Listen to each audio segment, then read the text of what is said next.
How's it going, guys? Today I've got some Dr. Pulley slider roller weights that we're going to go ahead and install on my Honda Ruckus. So you'll see here I've already taken off the CVT cover.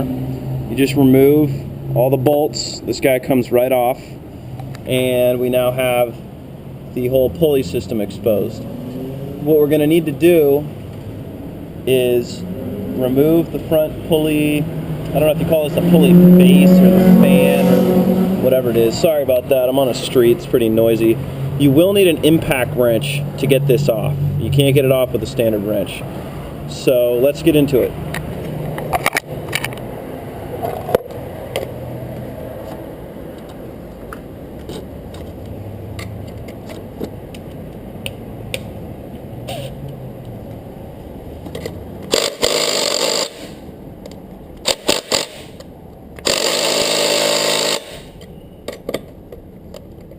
Sorry about that. I finally got it off. I had put it on a little tight before. So if you're using an impact gun and you are trying to get it off, sometimes a little bit of WD-40 will loosen up the bolt.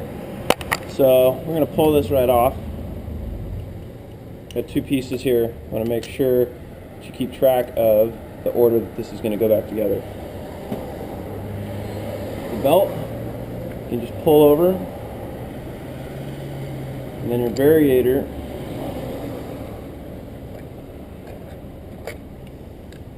comes out just like that. So you got this bushing that it sits on. You got the back face, which I'm actually using a Daytona. So mine might look a little different than yours. Essentially all these work the same. You've got rollers in here that as the RPMs speed up, they move outwards. Pressing on this plate then pushes the face forward, pinching the belt and engaging the drive. So all I'm going to do here, I'm actually going to do a mix and match. These are Daytona 6-gram slider weights. I'm going to mix 3 of these and then 3 of the Dr. Pulley rollers, because they're a little different than these, and I'll show you what's going on. So this one is fully round,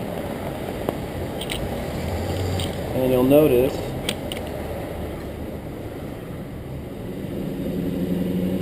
the Dr. Pulley slider rollers are angled. And it's kind of a trick that some people do where you mix and match these, because it can kind of affect how the bike rides as opposed to putting, you know, all of these or all of those. Even some people will mix 5 gram, 6 gram, or, you know, they'll do a gram difference.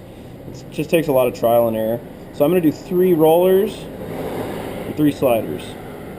Alright, so we got the rollers and the slider mix in here, and you can see slider, roller, slider, roller. You can see the difference. These guys stick out a little bit farther, and these ones are completely round. These ones are actually not round. They're kind of a triangular oblong shape. So after we got them in there, all we're going to do is grab our face here. I'm just going to wipe it off a little bit. Make sure that these guys don't fall out. That can be a bad thing. You'll see them right here on the edges. So this guy goes right back on like that. And where these things notch in is these little areas right there, you can see. So there's really only one way that this can go incorrect. And that's pretty much it. That's your variator. And I don't want to forget the bushing.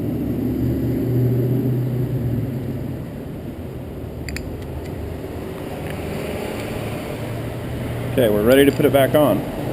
I'm actually going to clean up. You can see mine's a little dirty in there. I'm going to clean some of that stuff up, and then I'll be right back. Alright, so I cleaned up a bunch of the brake, or it's not the brake, but it's the belt dust that gets in here. And I've got the variator back in. If your belt seems like it doesn't want to go over this front piece, what happens is in the back here, there's a spring that will pinch these 2 plates together. So the trick is squeeze this really hard and kind of wiggle it forward, and it'll slowly open that back up. So now that we got this back on here, we got our face. Face just slides right on.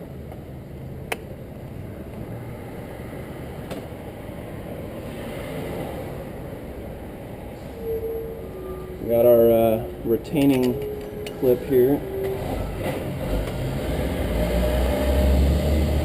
Washer.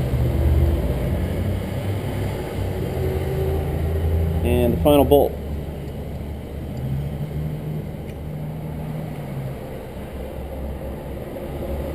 And we're going to hit it a couple times with the impact gun.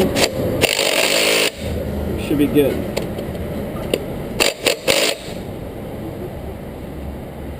And that's it.